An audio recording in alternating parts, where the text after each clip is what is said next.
그래서 전반적인 이런 AX 시대의 트렌드와 함께 저희가 이런 시대에 발맞춰서 어떻게 사업을 준비하고 운영하고 있는지 그런 부분들을 간단히 소개를 드리고자 합니다. AX 시대에는 이제 AI의 정의는 좀 재정립이 필요하다. AI의 역할이 무엇이고 목적이 그 용도가 무엇인지 이런 것들을 다시 한번 재해석할 필요가 있겠다 이렇게 생각을 하고 있고요. 뭐 보시다시피 AI는 뭐 중간중간 이렇게 좀 플럭추에이션이 있었습니다. 붐이 한번 확 일었다가 사그라들고 또 많은 주목을 받았다가 사그라들고. 근데 지금은 사그라들지 않는 것 같아요. 그래서 보시듯이 뭐 딥러닝, 생성 AI 이런 것들이 이제 대두되면서 그 열기가 더해지고 있는 것 같습니다. 그런 것들을 실제 이제 고객분들을 대하는 저희 CSP 입장에서도 무엇보다 아주 강하게 그런 느낌들을 받고 있고요. 특히 이제 2020년 하반기에 나온 이 챗GPT 요게 이제 촉발을 많이 시켰습니다. 그래서 저희는 챗GPT 등장 이전을 DX-DT 그리고 이후를 AX라고 그렇게 정의를 하고 있습니다. 네, 보시듯이 뭐 이 생성형 AI에 대해서는 굉장히 기술 발전이 빠릅니다. 뭐 자고 일어나면 새로운 뭔가가 또 나와 있어요. 또 뭔가가 고도화되어 있어요. 쫓아가기 굉장히 빠른 이제 기술 변화 추이를 보여주고 있는데요. 챗GPT가 출시된 이후에 또 오픈 진영의 라마, 뭐 챗GPT도 4, 5 그리고 이제 빅테크 사업자들은 이제 이런 것들을 자사에 우선적으로 적용을 해서 이 플랫폼 서비스 레이어를 강화하는 정책을 너도나도 펼치고 있는 그런 과정이라고 보여집니다. 네, 큰 축으로 보면 이제 전통적으로 이런 초고대 AI를 하는 빅테크 그룹이 있겠고요. 이제 조금 작은 경량화된 이런 SLLM 혹은 SLM을 이제 연구 개발하는 진영으로 좀 나뉠 수 있겠고, 사실 몇 년 전만 하더라도 초고대 AI를 한다 이러면은 뭐 입장료가 1,000억이다, 기울어진 운동장이다 이런 표현들을 많이 썼습니다.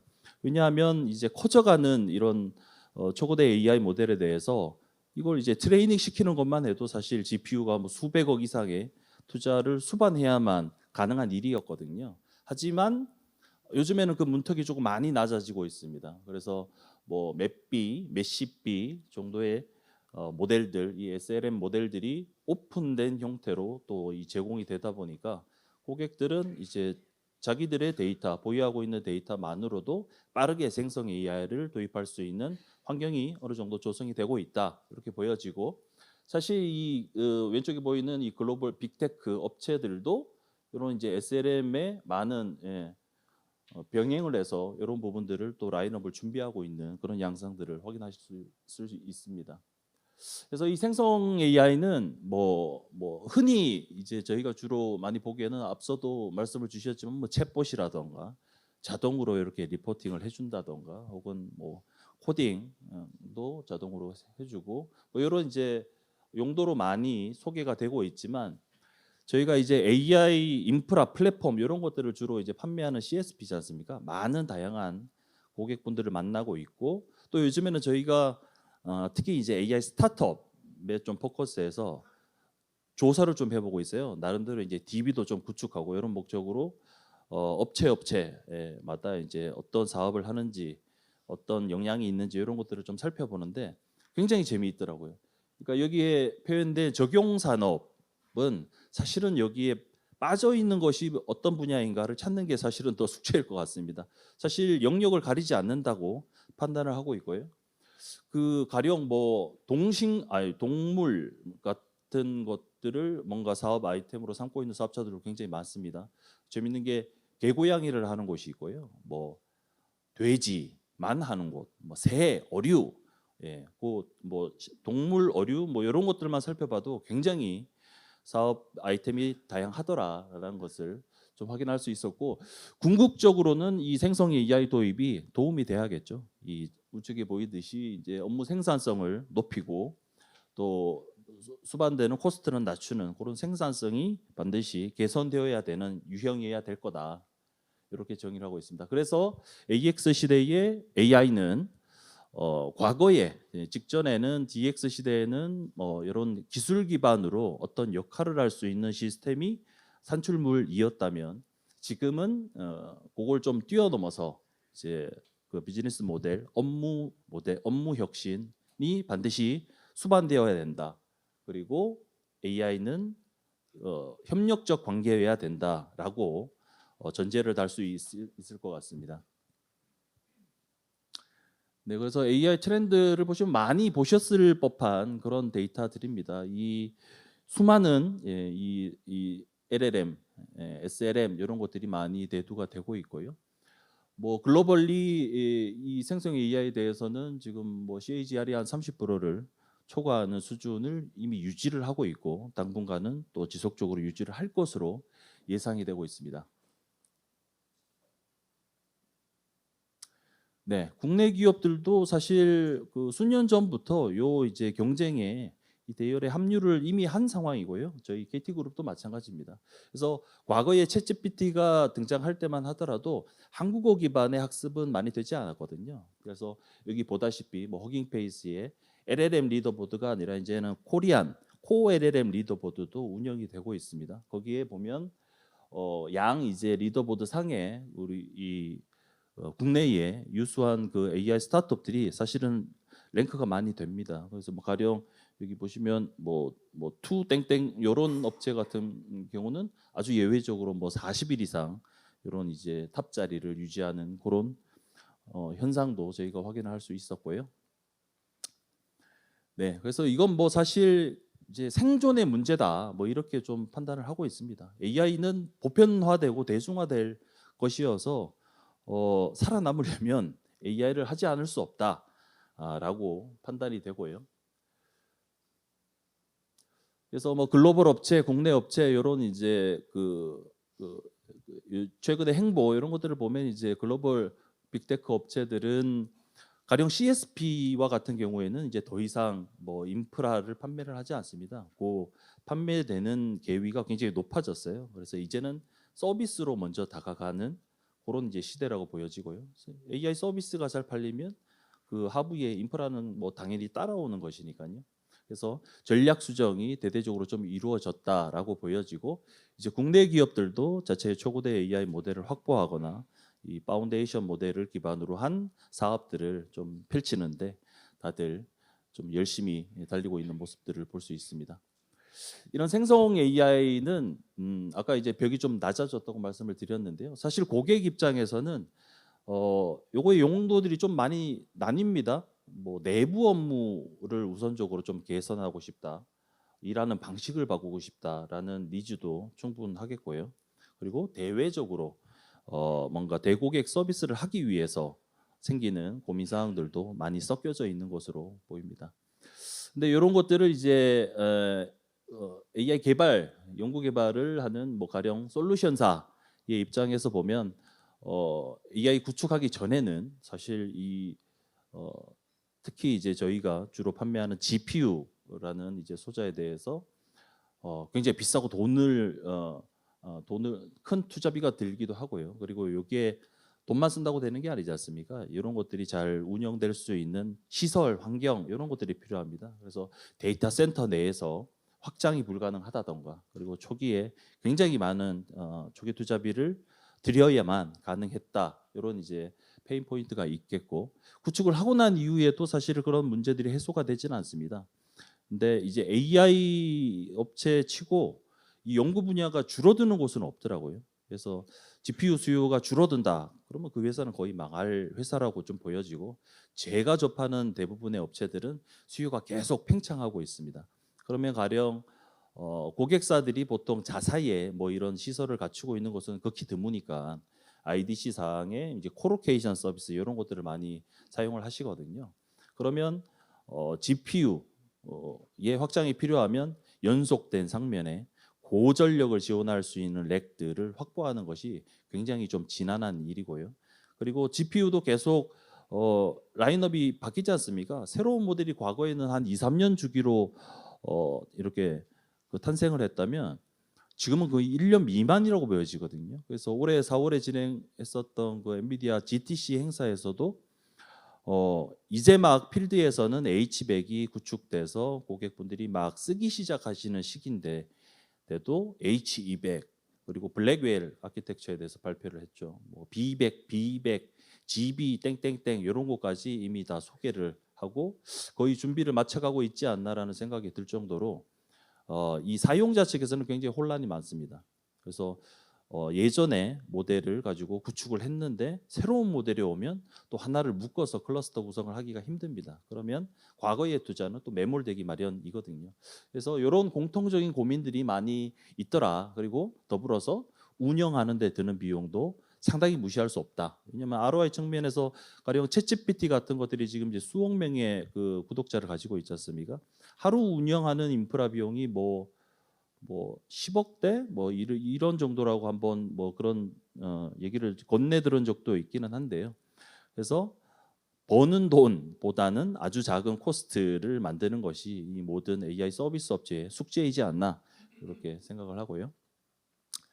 정부에서도 가만히 있을 수 없죠. 그래서 작년부터 이제 K 클라우드 프로젝트라고 해서 사실 앞서 이런 사업자들을 논의할 때 인프라는 얘기하지 않았지만 지금 엔비디아가 사실은 논았지 않습니까? 그래서 과거부터 쿠다 기반으로 쿠다 생태계 기반으로 모든 개발자들이 AI 개발을 해오고 있기 때문에 그 종속성을 탈피를 하지 못하고 있습니다.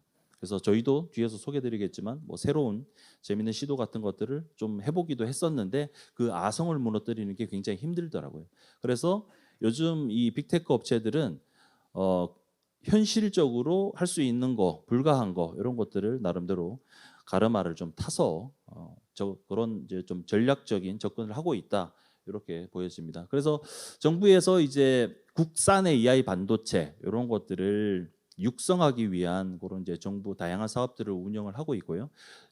저희가 이제 우측에 보이는 이런 이제 사업들에 작년부터 이제 참여를 하고 있습니다. 결국 이제 GPU는 계속 비싸져 가고 또 쇼티지가 많이 나지 않습니까? 뭐 주문하면 뭐 6개월, 1년은 그냥 다반사거든요. 그리고 무엇보다도 그 전기 먹는 하마들을 담을 시설이 부족합니다. AI가 대중화된다고 가정하면 시설이 못 쫓아가요. 너무 전기를 많이 먹어서. 그래서 어느 정도 훨씬 저렴하고 하지만 동등한 성능을 내면서 전기를 아주 상대적으로 적게 먹을 수 있는 AI 전용 칩이 있다면 그건 한번 해볼 만하다 이렇게 판단을 하는 것이고 사실 이건 저희만의 판단이 아닙니다. 그래서 아마존, 뭐 MS, 구글 모두가 흔히 얘기하는 NPU, GPU를 대체할 NPU 뉴럴 프로세싱 유닛을 좀 더 자체적으로 개발을 하고 있는 상황입니다. 그리고 대부분의 사업자들은 전제를 하나 답니다. GPU를 모두 다 대체할 수는 없다. 그래서 이 NPU의 용도는 추론만이다라고 사실은 선을 하나 그어놓은 상황이라고 보시면 되겠고요. 국내 팬리스트들이 지금 진행하고 있는 그런 이제 개발 방향도 동일하다고 보시면 될 것 같습니다. 네, 이어서 저희 KT 클라우드에 관련된 이런 이제 상품, 사업 이런 것들을 좀 소개를 드리겠고요. 이게 이제 저희가 약 10년부터 사실은 이제 B2B 클라우드 사업을 시작해서 운영해 오고 있는데 오래됐습니다. 사실 뭐 초기에 이제 다른 뭐 텔코들도 이런 이제 자체 클라우드 같은 것들을 많이 연구 개발하셨는데 뭐 바로바로 사업을 많이 접으셨고요. 이게 저희는 그렇게 생각합니다. 사실 이제 대한민국의 클라우드가 걸어온 발자취는 KT가 걸어온 것과 사실은 일맥상통한다. 왜냐하면은 이 중간에 이렇게 마크를 해놓은 이런 이벤트들이 사실은 시장에서 요구를 다 하신 것들이에요. 보면 보안 인증을 받은 공공 클라우드를 만들자. 그리고 뭐 금융에서 쓸 수 있는 금융 존을 만들자. 그리고 뭐 GPU 같은 경우도 그냥 네 거 내 거 줘버리면 이게 효율이 떨어지니 이런 것들을 줬다 뺐었다 할 수 있는 동적 할당 기반의 기술을 만들자. 그리고 GPU를 운영할 때 쓰는 GPU에 대한 코스트를 낮추기 위한 뭔가 또 시장의 요구들을 저희가 직접 청취를 하고 사실은 저희가 공급자 주도적으로 뭔가 상품을 기획하고 제공했다라기보다는 시장에서 그때그때 필요로 하는 니즈들을 청취하고 그런 것들을 상품화, 서비스화했다라고 보시는 게 맞을 겁니다. 그래서 저희가 걸어온 이 발자취는 사실은 다른 CSP들도 크게 다르지는 않을 거다 이렇게 보여지고요. 그래서 뭐 다양한 분야에 약 한 8천여 개 고객사를 대상으로 지금 클라우드 서비스를 공급하고 있습니다. 이 전체 어떤 카테고라이즈된 저희 전체 상품 셋인데요. 그중에 이제 빨간색 박스가 요 뒤에서 소개드릴 저희 AI 클라우드와 관련된 상품이다라고 보시면 되겠고요. 많이 보셨을 어떤 AI 개발 전체 생애 주기라고 보시면 됩니다. 이런 과정을 거쳐서 개발하고 배포하고 운영하고 또 필요하면 다시 보강하고 이런 이제 사이클을 보여주는 것들인데 저희가 소개드릴 상품들은 사실 여기 1, 2번 뭐 3번은 사실은 상품과는 조금 이제 무관한 영업적인 영역이다 보니까 1, 2번에 대해서 저희가 상품을 갖추고 또 일부는 준비를 하고 있는 상황이다라고 보시면 되겠고요. 그래서 GPU는 AI 개발을 할 때 반드시 써야 되는 그런 이제 그 품목이긴 한데 주로 이제 대단위로 이 자원을 투입을 해야 되는 것은 학습 과정입니다. 그리고 서비스가 준비되면 그거를 상시에 유지를 해야 하는 그런 추론용으로의 GPU도 필요하고 학습용과 추론용은 사실 그 리콰이어먼트가 좀 다르다고 보시면 됩니다. 사용하는 패턴이나 습성도 많은 다르고요. 그래서 이 상품에서 갖춰야 될 속성들 이런 것들을 저희가 좀 고민을 해서 기획 구현을 했다 이렇게 보시면 되겠습니다. 그래서 뒤에서 소개드릴 저희의 이 상품군은 크게는 이제 엔비디아 제품을 기반으로 한 것, 그리고 넌 엔비디아를 기반으로 한 것으로 좀 나뉠 수 있겠고요. GPU, GPGPU, 범용 GPU 중에서는 AMD의 최신 GPU도 상품에 한번 접목을 시켜본 상황이고, 그리고 앞서 말씀드린 NPU에 대해서도 사실은 이미 최근에 상품화가 완료된 상황이기도 합니다. 요게 이제 요 상품들이 출시된 시점을 좀 소개를 드리는 것이고요. 가장 이제 좀 핵심적인 AI 트레인에 대해서는 5월에, 그리고 NPU를 기반으로 한 추론 인프라 서비스는 불과 얼마 전이었습니다. 6월 둘째 주에 저희가 퍼블릭한 상품으로 출시를 했고요. 그래서 각 상품의 가장 뭐 좀 두드러지는 특장점을 좀 소개를 드리자면 AI 트레인은 사실 그렇습니다. 이게 고객의 사업 크기, 뭐 대기업이냐 중소기업이냐, 뭐 사업 영역, 그리고 뭐 내부 규정, 지침, 뭐 이런 정책들에 따라서 많이 달라집니다. 구매력도 당연히 이제 그 고려 요소가 되겠고요. 그래서 저희가 공공사업에서 이제 2019년부터 지금 만 6년 차죠. 그 나이파가 주관하는 고성능 컴퓨팅 지원 사업을 참여를 하고 있는데요. 대부분 그 사업에 참여하는 기업들은 벤처 스타트업들입니다. 이 GPU를 클라우드 서비스로 활용을 하기에는 너무 비싸거든요. 그래서 정부의 국고 지원을 좀 받아서 그런 것들을 임차하는 형태의 사업을 운영하고 있는데요. 하지만 그런 고객들이 이제 사업 기간이 종료된 이후에 저희가 좀 스페셜한 조건으로 이렇게 제안을 해보면 그마저도 성사가 되지 않는 경우가 굉장히 많아요. 그래서 대부분의 사실 업체에서는 이 서비스 비용의 민감도가 굉장히 높다, 이런 상황이라고 보여지고, 하지만 그런 것들보다는 안정성, 보안성 이런 것들이 더 중시된다라고 하는 이 엔터프라이즈 중심의 고객들은 오히려 그런 것보다는 난 전용의 노드, 그리고 우리 집에 뭐 이런 이제 요구를 많이 주시기도 하거든요. 그래서 학습을 할 때 이 GPU를 공급하는 AI 트레인에 대해서는 조금 유연하게 상품 설계를 했습니다. 죄송합니다. 그래서 좀 세부적인 내용이 담겨져 있지는 않지만 많이 쓰고 싶은 파워풀한 그런 성능을 원하는 고객들은 그렇게 대규모 클러스터 활용을 할 수 있게끔, 가령 H100이 AI 트레인에 포함되어 있는 GPU 모델이기도 한데요. 지금 저희가 구현한 거는 한 100일장 이상 몽클릭으로 활용을 하실 수 있거든요. 그리고 나는 아예 노드를 분리해 달라, 남들과 섞이기 싫다, 뭐 이런 고객들은 전용 GPU 혹은 전용 노드 레벨까지 분리해서 제공할 수 있는 피처를 갖췄고요. 그리고 일단 나는 비용이 제일 중요해, 비용 절감이 가장 중요해라고 하는 경우에는 쉐어드 인프라 기준으로 아까 말씀드렸다시피 GPU를 연산 요청을 하면 할당을 했다가 끝나면 자동으로 회수하는 그런 이제 제어를 통해서 실제 사용량만큼만 과금을 할 수 있는 그런 피처도 이 상품 내에 갖추고 있습니다. AI 서브도 마찬가지입니다. 운영 비용을 무조건 낮춰야 된다. 뭐 과거에 이제 보면 뭐 이 개인용 GPU 있지 않습니까? 컨슈머용 뭐 3080, 3090 이런 거를 난 너무 비싼데 이거 한 100분의 1로 쪼개주면 안 되나요? 뭐 이런 요구를 실제로 하시더라고요. 그래서 저희가 쪼갰습니다. GPU를 슬라이싱하는 기술을 기반으로 AI 서브라는 제품을 작년에 출시를 했고요. 요건 잘라도 사실은 성능 열화가 발생되지는 않습니다. 자르니까 자른 만큼 수박 4분의 1통 팔듯이 가격도 조금 더 많이 낮춰야겠죠. 그래서 AI 서비스의 운영 비용을 대폭적으로 좀 낮출 수 있는 그런 상품으로 출시를 한 것이고요. 그리고 NPU에 대해서는 사실 아직은 걸음마 단계라고 보는 게 맞습니다. 지금은 인큐베이션 단계다. 그리고 정부 주도의 많은 좀 육성이 필요하다. 이렇게 보여지기도 한데요. 사실 저희가 이 상품을 최근에 출시했다고 말씀을 드렸는데 확신이 있어서 한 건 아니었습니다. 근데 이렇게 좀 누군가 의지를 담아서 먼저 손을 들지 않으면 안 될 것 같다는 사명감도 어느 정도 작용을 했고요. 그나마 작년에 이제 아까 말씀드렸던 공공사업에서 실제 이런 실증들을 좀 해봤거든요. 근데 나름 희망의 메시지는 좀 확인을 할 수 있었습니다. 좌측에 보이듯이 GPU보다 스루풋은 2배인데 전기는 절반을 쓴다. 이런 것들은 실측 데이터이기도 하거든요. 그래서 모든 어떤 연구 분야에 이런 것들이 적용될 수는 없지만 이렇게 좋은 시그널을 주는 사례도 있었다. 이런 정도로 이해를 하시면 되겠고요.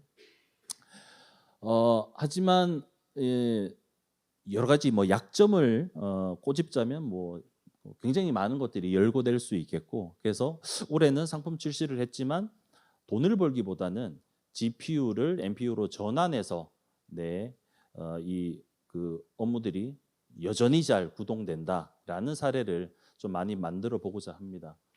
그래서 NPU의 장점이 굉장히 많지만 뭐 모든 것을 주시진 않으니까요. 단점은 범용성이 좀 떨어진다는 겁니다. 그래서 국내에서의 팹리스트들이 통상 이제 모델주라고 해서 이런 것들을 제시를 하거든요.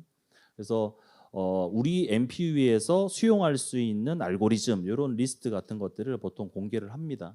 그래서 이런 것들이 이제 엔비디아에서는 다 잘 돌아가니까 그렇지 뭐 아는 것들도 다수 포함되어 있다라는 것은 이제 당장의 좀 취약점이라고 보시면 되겠고요. 그리고 다음 상품으로는 이제 좀 들어보신 분들이 있을 겁니다. 핵이고 AMD GPU를 써서 구현을 한 거고 사실 이 아키텍처는 꽤 아름답습니다.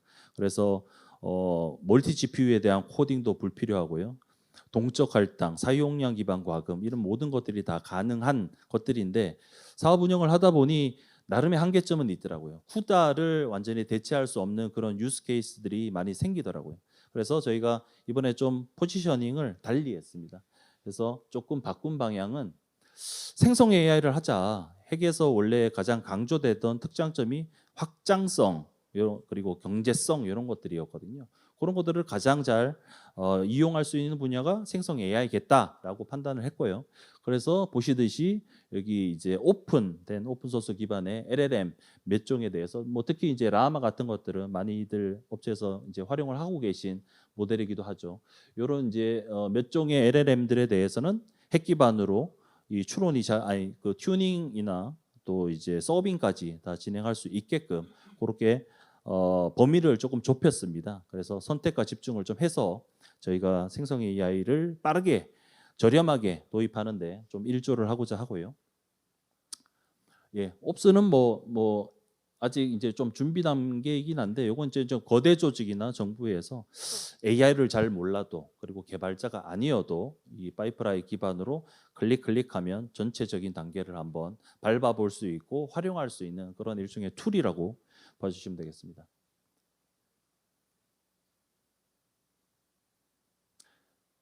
네, 저희가 이제 참여하고 있는 사업으로는 뭐 공공 민간 좀 나누자면 아까 말씀드린 것처럼 공공에서는 매년 좀 이제 단연간 운영되고 있는 사업들이 있고요. 우측에 보이시는 특히 이제 고성능 컴퓨팅 사업은 올해 같은 경우는 비공식적으로 저희가 좀 최신 인프라 제공이나 사용 편의성 이런 것들을 좀 강점으로 해서 한 80% 정도의 MS를 확보하고 있는 상황이고요.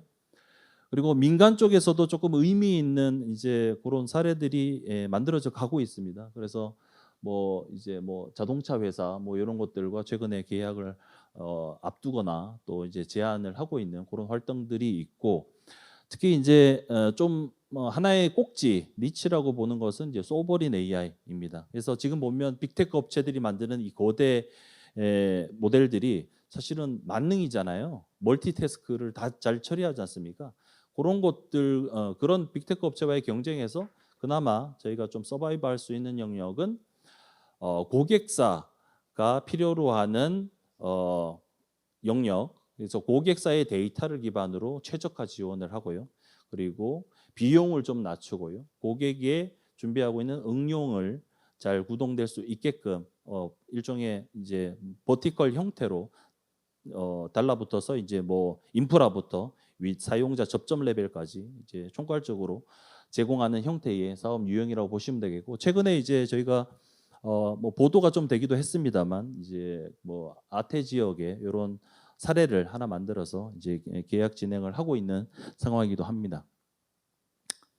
그래서 뭐 사실 저희가 지향하는 바는 뭐 여러 이런 행사 자리에서 말씀을 드립니다. 인프라에는 뭐 다양한, 사실은 고객이 원하는 걸 뭐 제공해 줘야 되는 것이 저희 사업자의 숙명이기도 하니까요. 엔비디아뿐만 아니라 다양한 NPU까지 섭렵을 해서 또 국내의 모래 그리고 레벨업 이런 이제 전략적인 파트너사들과 사실은 함께 이 서비스들을 만들어가고 있습니다. 그리고 이제 저희가 AI 인력을 많이 보유한 회사는 아니거든요. 그런 영역은 이제 KT 저희 본체에서 또 초거대 AI 모델에 대한 준비를 하고 계시고요.